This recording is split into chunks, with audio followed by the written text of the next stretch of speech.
नमस्कार दोस्तों, मैं राजकुमार मौर्य प्रखर इंडिया यूट्यूब मंच पे आपका स्वागत है। 2024 का लोकसभा चुनाव आ गया है। एक तरफ समाजवादी पार्टी ने 16 लोकसभा उम्मीदवारों के नाम का ऐलान कर दिया है, दूसरी तरफ भारतीय जनता पार्टी में अभी औपचारिक तौर पर किसी भी उम्मीदवार का ऐलान नहीं किया गया है। लेकिन भारतीय जनता पार्टी के साथ कुछ सहयोगी दल हैं, उनको कितनी सीटें देने जा रहे हैं भारतीय जनता पार्टी की तरफ से, उनको कितनी सीटें मिलने जा रही हैं, कौन कौन सी सीटें मिलने जा रही हैं, हम आपको यहां पर बताने जा रहे हैं। आपकी क्या राय है, 2024 में कौन जीतेगा, कौन हारेगा, भारतीय जनता पार्टी 400 का आंकड़ा छुएगी कि नहीं छुएगी, आप कमेंट करके जरूर बताइए। आपको सबसे पहले मैं बताने जा रहा हूं, सबसे पहले जो वर्तमान में चर्चित नाम है ओम प्रकाश राजभर का।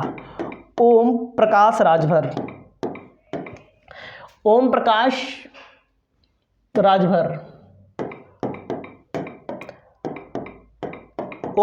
राजभर का जो नाम है, ओम प्रकाश राजभर को कितनी सीटें मिलने जा रही हैं।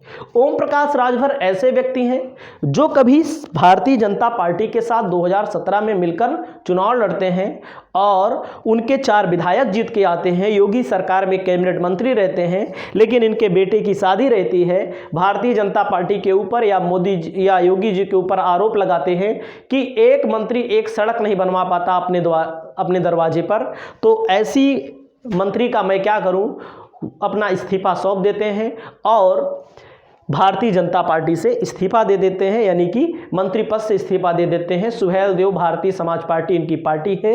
अपने बयानों के लिए जाने जाते हैं, पियर का चाचा के नाम से बहुत सारे विपक्ष के लोग पियर का मेढक के नाम से, मतलब जैसे भी मजाक हो पाता है उड़ाते हैं। लेकिन 2019 में अपने दम पे चुनाव लड़ते हैं, लोकसभा का मंत्री नहीं रहते हैं, मंत्री पद से इस्तीफा दे रहते हैं और किसी भी सीट पर कोई कामयाबी नहीं मिलती है। फिलहाल जहां जहां पर इनकी पकड़ है वहां पर कहीं पर 35,000, कहीं पर 40,000 ऐसे वोट भी प्राप्त करते हैं। और मैं आपको बता दूं, 2024 का लोकसभा चुनाव आ गया है। विधानसभा अखिलेश यादव के साथ लड़े, 6 विधायक हैं इनकी पार्टी में। लगभग ज़्यादातर विधायक ऐसे हैं जो प्रत्याशी तो समाजवादी पार्टी के थे, लेकिन इनके सिंबल पर चुनाव लड़े थे। उसमें से मुख्तार अंसारी के परिवार का भी अब्बास अंसारी हैं, ऐसे विधायक हैं, तो आप समझ सकते हैं। तो आपको मैं बता दूं, भारतीय जनता पार्टी इनको 2 सीटें देने जा रही है। अखिलेश यादव के ऊपर आरोप लगाते हैं उल्टा सीधा, मतलब अपने बयानों के लिए जाने जाते हैं। आप जानते हैं बाबा योगी को क्या कहते थे, मोदी जी को क्या कहते थे। इनको 2 सीटें मिलने जा रही हैं, लेकिन मैं आपको लगभग खबर सत्य बता रहा हूं, इनकी खुद के चुनाव चिन्ह पर हो सकता है एक प्रत्याशी लड़े, हो सकता है एक प्रत्याशी कमल यानी कि कमल सिंबल पर चुनाव लड़े, यानी कि हो सकता है दोनों कमल सिंबल पर चुनाव लड़े। वैसे मैं आपको बता दूं, अपने बेटे को सांसद बनाना चाहते हैं। अखिलेश यादव के साथ झगड़ा इस बात को थी कि अपने बेटे को एमएलसी बनाना चाहते थे और उन्होंने शायद मना कर दिया और इसीलिए वो छोड़कर चले आए। तो एक बार फिर सुन लीजिए, सुभाषपा सुहेल देव भारतीय समाज पार्टी, इनको लगभग 2 सीटें मिलेंगी। लगभग 2 क्या कहें, इनके बेटे को टिकट चुनाव लड़ना लगभग तय माना जा रहा है। इनके किसी भी बेटे को, इनके 2 बेटे हैं, अरुण राजभर और एक का नाम हम भूल रहे हैं, हमको नहीं मालूम है। तो अपने बेटे को चुनाव लड़ाएंगे और एक किसी और को लड़ाया जाएगा। हो सकता है इनको गाजीपुर सीट दी जाए या घोसी दी जाए या जौनपुर, मतलब उसी इलाके में इनको सीट दी जाएगी जहां पर Bharatiya Janata party weak point पर है, जहां पर भारतीय जनता पार्टी को लग रहा है हार का खतरा मंडरा रहा है। उसके बाद मैं बात करता हूं निषाद पार्टी की। निषाद पार्टी के आपको पता है, संजय निषाद को आपको पता है, संजय निषाद अपने बयानों से सुर्खियों में रहते हैं। उन्होंने राम को लेकर भी बयान दिया था, भारतीय जनता पार्टी के लोग भी नाराज हुए थे। उन्होंने बताया था कि निषाद राज के बेटे थे राम, तो वो उनकी बात है। निषाद पार्टी है इनकी, इनके बेटे हैं प्रवीण निषाद, वर्तमान में संत कबीर नगर से सांसद हैं।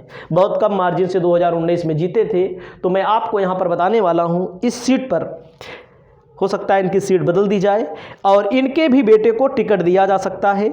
इनका भी बेटा चुनाव लड़ेगा, 100% है। कुल मिलाकर के कोई भी नेता हो, समाज का नाम भले लेता हो, किसी भी समाज का हो, हमारे समाज का हो, आपके समाज का हो, यादव समाज का हो, अगले का समाज का हो, सबको मैं लपेट रहा हूँ। सब को जो बड़े नेता हैं वो बोलते हैं समाज की दुहाई देकर, जनता की दुहाई देकर अपने बेटे को, अपने परिवार को, अपने लोगों को स्टेबल करते हैं। हर पार्टी में है, कोई बचा नहीं है। इनकी जो पार्टी है, इनकी पार्टी में 6 विधायक हैं, शायद 6 विधायक हैं। और निषाद राज, इनको जो टिकट दिया जाएगा, इनके टिकट में भी भारतीय जनता पार्टी के सिंबल पर चुनाव लड़ाया जाएगा। इनके सिंबल पर जब 2019 में चुनाव नहीं लड़ाया गया तो हमको लगता है 2024 में भी चुनाव नहीं लड़ाया जाएगा, क्योंकि दबाव बना नहीं सकते। जैसे आप देख रहे होंगे इंडिया गठबंधन के ऊपर लोग दबाव बनाते हैं, चाहे अखिलेश दबाव बनाएं, चाहे उधर से तेजस्वी दबाव बनाएं, मतलब जो है सब दबाव बना सकते हैं, क्योंकि उधर भारी भरकम लोग हैं, सबकी अपनी अपनी महत्वाकांक्षा है। इधर भी महत्वाकांक्षा है, लेकिन इन लोगों की महत्वाकांक्षा सांसद तक सीमित है, उसके आगे सीमित नहीं है। और इनको भी सुहेलदेव समाजवादी पार्टी ओम प्रकाश राजभर को 2 सीटें मिलेंगी, और निषाद पार्टी को भी 2 सीट, हो सकता है 1 ही सीट मिले, लेकिन 2 सीटें मांग रहे हैं। मांगने को तो बहुत मांग रहे हैं, और इन लोगों को ऐसी सीटें मिलेंगी जहां पर भारतीय जनता पार्टी को हारने का डर है। बीजेपी को सब पता है, बिना फीडबैक के बीजेपी टिकट नहीं देती है। बीजेपी बहुत बड़ी पार्टी है। उसके बाद है अनुप्रिया पटेल। अनुप्रिया पटेल मिर्जापुर की सांसद है और अच्छी पकड़ है। जो कुर्मी समाज है, पटेल समाज है, इनको अपना नेता मानता है, इसमें कोई दो राय नहीं है। लेकिन नेता भले माना जाए, लेकिन बहुत सारे पटेल बिरादरी के ही लोग, बहुत सारे ओबीसी के लोग, जिन लोगों की ये लोग राजनीति करते हैं, लखनऊ में डंडा खा रहे हैं, धरने पर बैठे हुए हैं, कोई सुनने वाला नहीं है। लेकिन चलो ठीक है, इनकी बहन है पल्लवी पटेल जो अखिलेश के साथ विधायक हैं, ये मांग रही हैं 3 सीटें, लेकिन संभावना ये है कि इनको 2 सीट से ज़्यादा मिलने नहीं है। 2 सीट से ज़्यादा मिलने नहीं है। वर्तमान में मिर्जापुर से सांसद हैं, वो बड़े मार्जिन से चुनाव जीती हैं, इसमें कोई दो राय नहीं, इसमें कोई इनकार नहीं कर सकता। और प्रतापगढ़ की सीट भी मांग रही हैं, मिर्जापुर की सीट भी मांग रही हैं। रॉबर्टसनगंज सीट पर इनका विधायक, मतलब इनका सांसद खुद का है। मतलब कि अनुप्रिया पटेल वर्तमान में केंद्रीय मंत्री हैं, 3 सीट मांग रही हैं, जिसमें से 1 सीट पर खुद लड़ेंगी, 1 सीट पर अपने किसी पार्टी के व्यक्ति को, जो पैसा खर्च करने वाला होगा, जो सांसदी का चुनाव लड़ने वाला होगा, जिसके अंदर क्षमता होगी लड़ने की, वो लड़ेगा। अब आप समझ सकते हैं। तो कहने का मतलब भारतीय जनता पार्टी अपने सहयोगी दलों को ज़्यादा से ज़्यादा 6 नहीं तो 5 सीटें देने जा रही है। इन 5 सीटों में मैंने आपको पहले भी बता दिया कि सिंबल बीजेपी का कई का होगा, लेकिन अनुप्रिया पटेल का सिंबल खुद का कपलेट होगा, ये भी तय है। दूसरे का सिंबल नहीं यूज करेंगी। इनके पास विधायक है, इनके पास जनाधार है। अनुप्रिया पटेल, पल्लवी पटेल, कृष्णा पटेल और पल्लवी पटेल अखिलेश के साथ हैं। सोनेलाल पटेल की विरासत हैं और इन्होंने अपनी पार्टी को मजबूत किया है, इससे कोई इनकार नहीं कर सकता। लेकिन पार्टी क्या तो मजबूत होना तय माना जाता है, चाहे जिस बिरादरी के नेता हों, हमारी आपकी चाहे जिसकी। लेकिन जहां जनता नहीं मजबूत है, जहां जनता की आवाज़ नहीं उठाई जाती है, वहां बोलना पड़ता है। नमस्कार, जय हिंद।